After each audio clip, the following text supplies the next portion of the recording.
Magandang umaga grade 1, magandang umaga grade 2. Ako nga pala ang teacher Laika at sa oras na ito ay bago tayo magsimula, magkakaroon muna tayo ng maikling panalangin. So samahan niyo ako manalangin sa umaga na ito. Inaanyayahan ko ang lahat na tumayo at sumunod sa ating panalangin. Panginoong Hesus, maraming salamat sa oras na ito na iyong pinagkaloob sa amin. Salamat sa pagkakataon na magtipon-tipon ng bawat isa.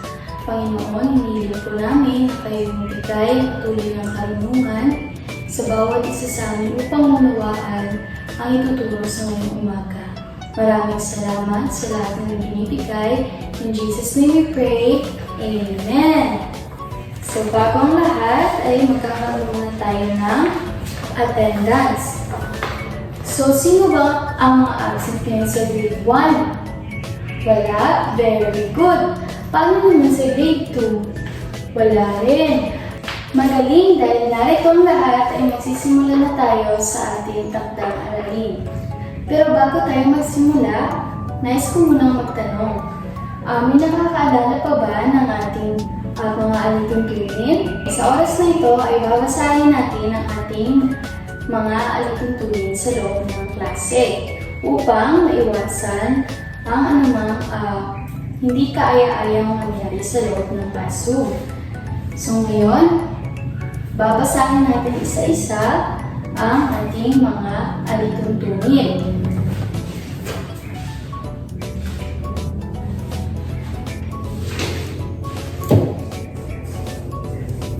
Narito ang ating mga alituntunin. Una ay laging makinig sa guro. Pangalawa, iwasan ang paglabas at pasok habang nag-umpisa na ang klase. Pangatlo, maging magalang sa lahat ng oras. At panghuli, itaas ang kamay kapag gustong tumayo o sumagot. Naintindihan ba mga mag-aaral? Mahusay! Dahil naintindihan ninyo ang ating mga alituntunin. Ngayon naman, nais kong ipasa ninyo yung mga assignment noong nakaraang aralin. Ngayon, meron kong katanungan. Ano kaya ang naging klase natin noong nakaraang araw?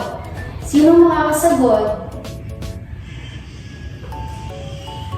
Yes, sa ating grade 1? Very good!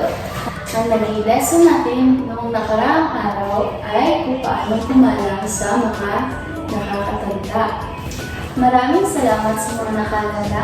Ngayon, para sa ating aktibidad, ay meron tayong kanya-kanya aktibidad para sa grade 1 at para sa grade 2. Para sa grade 1 ay magpapakita ako ng mga larawan at kung sino man ang nais na sumagot ay magtataas lamang ng kamay o lalapit sa harap para sagutan yung bawat numero.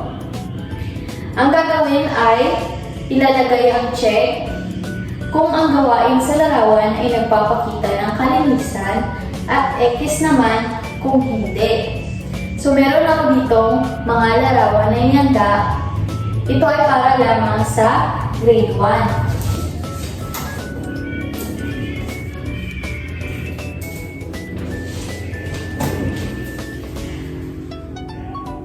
Ang mga larawan na inyong nakikita ay ang mga gawain ng isang mabuti at hindi mabuti na bata. Sa unang larawan ay mga batang naglilinis, nagwawalis, at nagtitipon ng mga basura. Sa pangalawa naman ay nagtatapon siya ng basura. Sa pangatlo, nagtatapon siya ng basura sa ilog or sa dagat. Ang pangapat naman ay nagtatapon siya ng balat ng saging kahit saan, kahit na may basura na sa kanyang harapan. Sa panglima naman ay naglilinis na bata. Sa pang-anim ay nagtatapon ng mga basura or naglalaro ng mga basura. Sa pang-pito, nagwawalis sa kanyang bakuran. At sa pangalo, ito yung mga batang naglilinis. So, habang nag-a-answer ang mga grade 1 dito sa harap, isa-isang lumalapit, ang grade 2 naman ay sasagutan ang isa pang aktibidad na para lamang sa kanila. So, para sa ating grade 2, meron ako ditong inihanda na aktibidad. Meron ditong dahon, bintana, at sapot. Meron ditong gagamitin kung ano ang nababagay na dapat sa paglinis ng mga ito. So, para sa grade 2, 3 lamang ang aking hiningi upang sumagot dito sa harap. So, habang magsasagot ang grade 1, ay sasagot din ang grade 2. Naintindihan ba mga mag-aaral? Para sa ating grade 1, naintindihan ba? Mahusay. Paano naman sa ating grade 2? Magaling. Ganito lamang ang ating gagawin. Ngayon, dahil natapos na ninyo sagutan ang ating aktibidad, ay i-check na natin kung tama ba ang inyong mga sagot. Unahin muna natin ang grade 1. So, sa unang tanong, ang kanilang sagot ay check. Tama ba ito mali? Tama! Sa number 2 ay tama din. Number 3, tama din ang kanilang sagot. Number 4, 5, 6, 7, 8, lahat ng kanilang mga sagot ay tama. Dumako naman tayo sa ating grade 2. So, ang sagot nila sa dahon, sa paglinis ng dahon ay rake. Tama ba class o hindi? Tama. Rake ang tamang sagot sa paglilinis ng dahon. Sa sapot, ito ang tinatawag natin ng cobweb cleaner. At para sa sapot naman ay ang cobweb cleaner. At ang panghuli ay, ang panglinis sa bintana ay tinatawag natin na towel o basahan. Tama ang sagot ng ating grade 1 at grade 2. Bigyan natin ng 10 palakpak ang ating mga sarili. 1, 2, 3, 4, 5, 6, 7, 8, 9, 10. Magaling mga mag-aaral. Ngayon naman ay meron akong mga katanungan.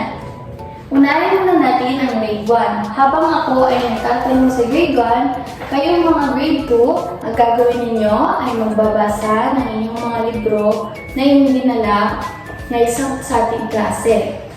So, para sa ating grade 1, paano mo napapangalagaan ang kalikasan? Very good! So, pagmakita ng paglilinis ng kapaligiran. Ano ang mga dapat gawin upang mapanatiling maayos at malinis ang kapaligiran? Dapat araw-araw maglinis. Very good. Ang galing naman ng ating mga grade 1. Palakpak. So, palakpakan natin ang ating mga grade 1. At ngayon, dumako naman tayo sa ating mga grade 2. At habang ako ay nagtatanong sa grade 2, kayong mga grade 1, may nihanda akong mga pangkulay na kukulayan ninyo habang ako ay nagtatanong sa grade 2. So, para sa ating grade 2, ang aking katanungan, bakit mahalagang itapon ang basura sa tamang lalagyan? Magaling! Upang hindi magkalat kahit saan. Ang pangalawang aking katanungan, mas madali bang matapos ang paglilinis pagsama-sama? Very good! Mas madali matapos ang paglilinis kung sama-sama tayong naglilinis dahil mas napapadali natin ang paglilinis. So, magaling mga bata. Gusto kong bigyan nyo ng 5 palakpak ang mga sarili at 5 padyak. Okay? 1, 2, 3, 4, 5. 1, 2, 3, 4, 5. Very good. Sa oras ito, class, ay magkakaroon na tayo ng leksyon. At bago muna ako mag-leksyon o mag-lecture sa harap ninyo mga grade 1, Ang grade 2 ay meron akong inihanda mga aktibidad na inyong gagawin habang kayo ay naghihintay na magkakaroon ng lecture or magkakaroon tayo ng lecture. Sa ngayon, sa grade 1 ay nais ko na makinig kayo sa akin sa oras na ito. Habang ang grade 2 ay nagbabasa ng kanilang mga libro. So, sa oras na ito, meron na ba kayong mga idea, grade 1, kung ano ang ating leksyon ngayong umaga? Very good. Ano kaya ang ating leksyon ngayong umaga? Yes? Michelle? Ang ating leksyon ngayong umaga ay mga gawaing pangkapaligiran kasama ang kapwa. Magaling! So, bago tayo tumungo sa ating pag-aaralan, ay basahin muna natin ang ating objectives or layunin. Ang layunin natin pagkatapos ng aralin, ang mga mag-aaral ay nasahang na iisa-isa ang mga gawaing pangkapaligiran kasama ang kapwa. B. Nauunawaan na ang kalikasan ay nagpapagaan ng tungkulin sa pagpapanatili ng kaayusan. At C. Nailalapat ang gawaing pamparamisan sa paaralan o pamayanan. So sa oras na ito ay tatalakayin natin ang mga gawaing pangkapaligiran kasama ang ating kapwa.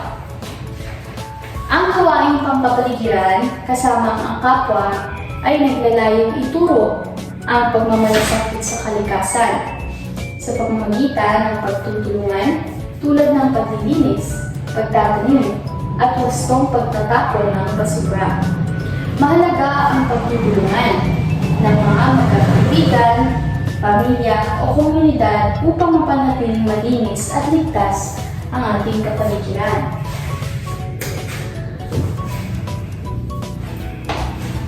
Ito ang mga halimbawa ng gawaing pangkapaligiran.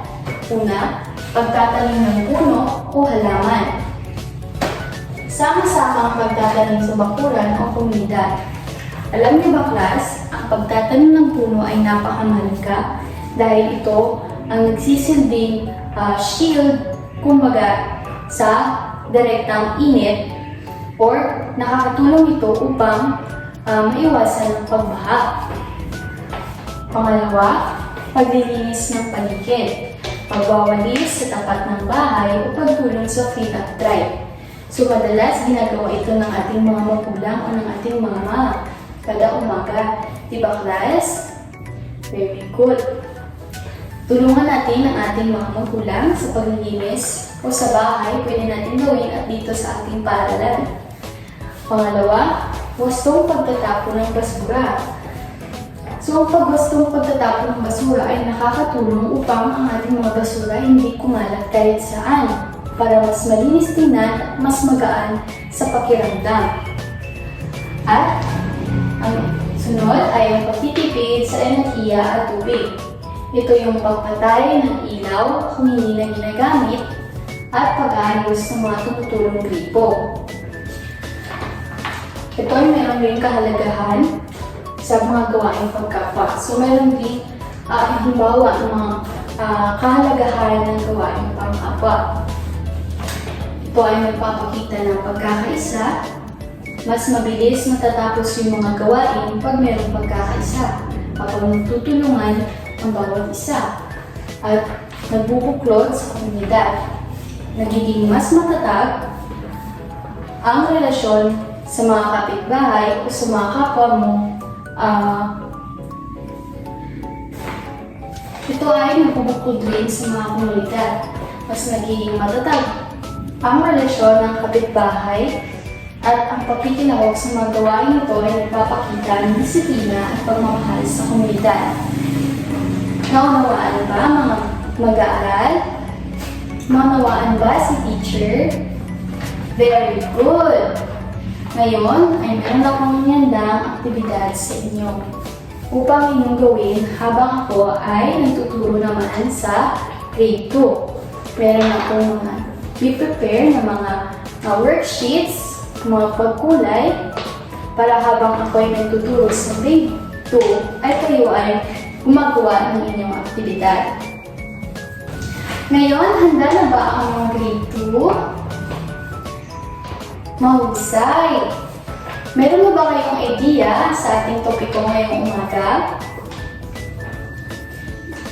Very good! Ano kaya ang ating topiko ngayong umaga? Yes?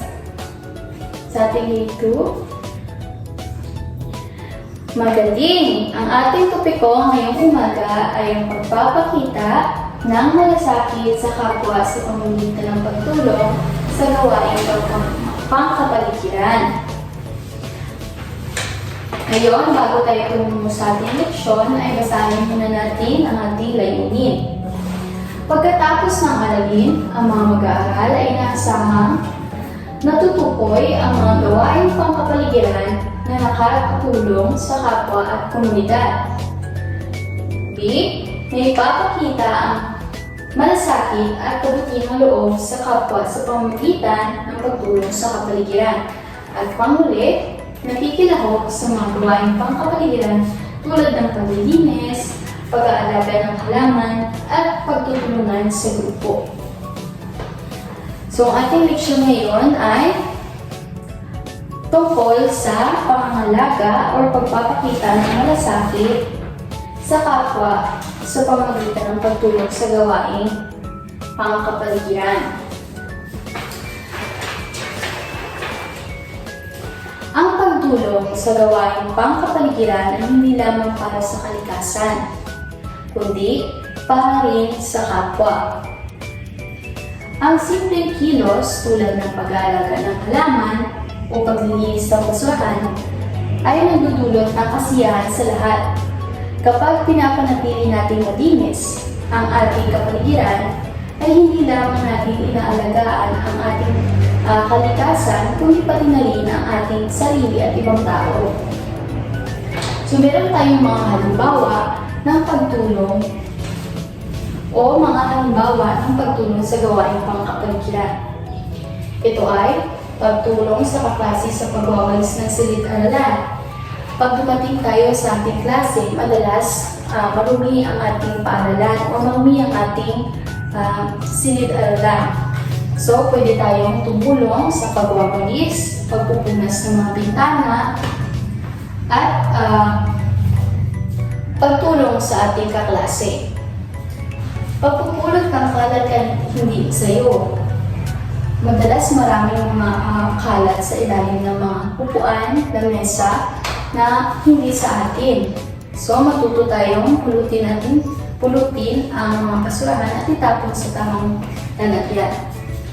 At ito yung pangatlo, yung pagtatapon ng basura sa tamang basurahan. So, meron tayong tatlong halimbawa ng mga basurahan at tatalakayin natin yan mamaya. At pag-aayos ng upuan at gamit pagkatapos gamitin. So, huwag hayaang nakakalat ang mga upuan kahit saan na nakarating, kundi ayusin natin ng maayos or ang ating mga kagamitan. So, meron dito halimbawa ng mga pagtatapon ng basura or pagtatapon ng basura sa tamang kinalalagyan nito. Meron tayong tinatawag na nabubulok. Sa Ingles ay biodegradable. Di nabubulok, non-biodegradable, at recyclable. So, ang biodegradable o nabubulok, ito yung mga basura na nabubulok. Halimbawa ay mga pagkain, balat ng prutas, mga gulay, at iba pa. Sa di nabubulok naman, ito yung mga basura hindi nabubulok kagaya ng mga cellophane, mga balat ng candy, ng bote, tela, at iba pa.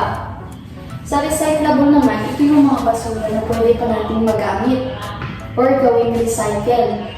Mga straw, mga plastic bottles, mga plastic cups, mga disc, at iba pa. Maraming pwede natin i-recycle ng mga basura na pwede natin gamitin. Gawin natin mga parol, yung ginagamit sa paggawa ng parol, mga basket, mga baso na paglalagyan ng ating mga gamit. So yun ang ating lesson ngayong umaga. So meron ba kayong natutunan sa ating tinalakay ngayong umaga? Very good! Ngayon ay magkakaroon na tayo ng aktibidad. At sa oras na ito ay isang tabi niyo muna ang inyong mga ginagawang pagbabasa at pagkukulay dahil ngayon ay magkakaroon tayo ng aktibidad. Para sa ating unang baitang, meron akong iandang dalawang kahon sa inyo. Ito ay ang X at ang check. So, igugrupo kayo sa dalawa at ang bawat grupo ay bibigyan ko ng mga larawan. Narito, sa loob ng envelope na ito, ang mga larawan na inyong gagamitin. So, meron ditong mga larawan na nagpapakita ng kalinisan at hindi kalinisan. So, ang gagawin niyo kapag ito ay nagpapakita ng kalinisan na ihuhulog niyo sa check na ating box. At kapag hindi nagpapakita ng kalinisan ay ihuhulog niyo naman sa ating X. Narito na ang inyong mga larawan.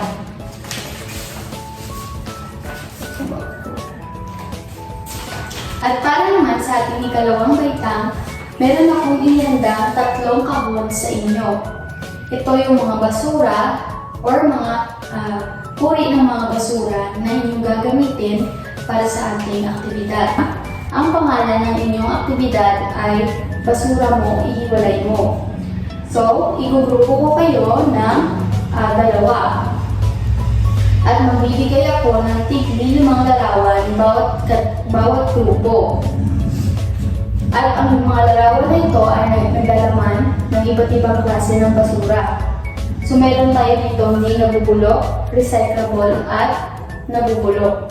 So, ilalagay nyo yung basura kung saan siya nababagay na basura. So, narito ang inyong mga larawan nakalagay sa envelope na ito. At bibigyan ko kayo ng tig-5.